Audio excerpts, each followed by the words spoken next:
Alloh subhanahu va taolo kirib kelayotgan ulug' ayyom, juma kunlarini, bu fayzli, duolar ijobat bo'ladigan ayyomni barchalarimizga muborak aylasin.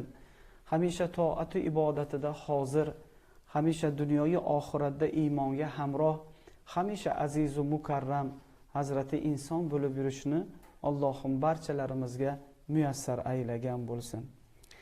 Inshaalloh bugungi suhbatimiz ikki dunyo saodati, ya'ni ikki dunyo saodati ilm borasida. Alloh subhanak va taoloning butun yer yuziga qilgan tuhfasi, ulug' bir ne'mati bo'lgan ilm fazilati haqida, ikki dunyo saodati kalitining boisi bo'lgan ilm barakoti haqida inshaalloh suhbat qilamiz. Inshaalloh bugungi suhbatimizni yanada ravshanroq etib, yorqinroq etishlik uchun, suhbatlardan bahramand bo'lishlik uchun Buxoro shahrimiz Abu Hafzi Kabir Jomi masjidi imom xatibi Akram domlani taklif qilganmiz. Xush kelibsiz domlajon. Inshaalloh mana shu mavzuda suhbat qilsak, bugungi kunda alhamdulillah yurtimizda ilm dargohlari farzandlarimizga, yoshlarimizga shunday bir imkoniyat, sharoitlar bilan ochilib qo'yildiki, albatta bu ne'matlardan bahramand bo'lishligimiz, xoh diniy, xoh dunyoviy ilm bo'lsin. Albatta bugungi kunda oliygohlarimizni sonlari oshib, bugun mana shu madrasalarimizni sonlari oshib, bugun mana shunday bir ilmga berilayotgan e'tiborlar yuksak ekan, albatta buni shukronasini qilib, albatta bu ne'matlardan bahramand bo'lishlik borasida inshaalloh bir suhbat qilsak. Xush kelibsiz domla. Marhamat. Domla. Bismillahirrohmanirrohim. Assalomu alaykum va rahmatullohi va barakatuh. Alloh subhanahu va taolo ushbu muborak onlarda suhbatlarimizni barchamiz uchun manfaatli bo'lmoqligini nasib aylasin. Dar haqiqat ilm borasida so'z ketar ekan, ilm insoniyatni jaholatdan, zulumotdan hidoyat nurlariga, go'zal bir yo'lga olib chiqqan najotdir. Ilm tufayli inson mukarram bo'ldi.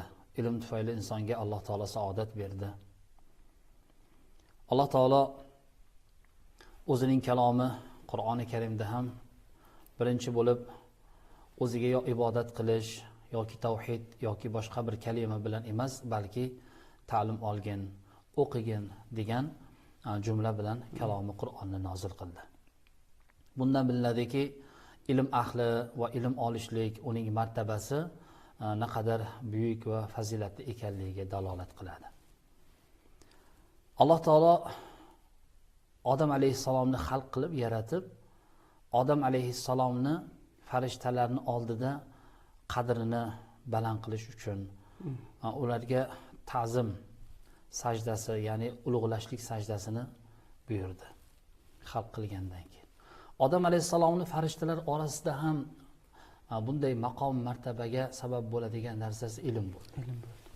Chunki Odam alayhissalomni Alloh yaratgandan so'ng jannatdagi bor narsalarni Alloh taolo o'z zotiga o'rgatib ta'lim berib qo'ydiki, Qur'oni Karimda bu haqda oyat keladi. A'udhu billahi minash shaytonir rojim va allamal adamal asma'a kullaha.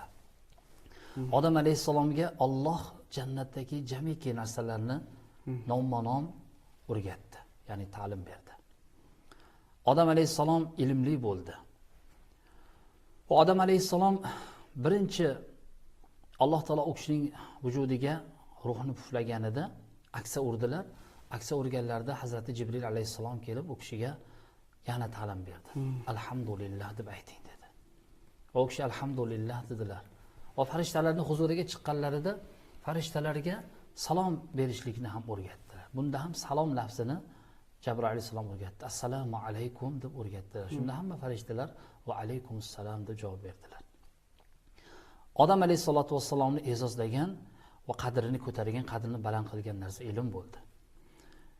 Va Qur'oni Karim Alloh taolo o'zining buyuk kitobini Rasul akram sallallohu alayhi vasallamni payg'ambar qilib tanlab olganlaridan keyin u kishiga oyat nozil qilib, Alaq surasining ilk 5 oyatini nozil qildi va bu oyatlarda Alloh iqro deb marhamat qildi. o'qing ey Muhammad. Payg'ambar alayhissalom aytdilar, "Ma'ana biqori'in", men o'qishni bilmayman dedilar. Shunda Jabroil alayhisolatu vassalom o'zlariga xos bir uslubda o'qishni qattiq qisib qo'yardilar. Va yana o'qishni buyurdilar. Ikkinchi bor qisib qo'yardilar. Bilmayman dedilar. Uchinchi bor. Shundan keyin Alloh taolo ya'ni o'zining oyatini nozil qildiki, siz Robbingizning nomi bilan o'qing. Shu uchun azizlar, biz mana shu ilm borasida so'z ketar ekan, har bir inson erta bir kamolatga erishishlik uchun albatta bilim, ilm zarur ekanligi bundan namoyon bo'ladi ustoz.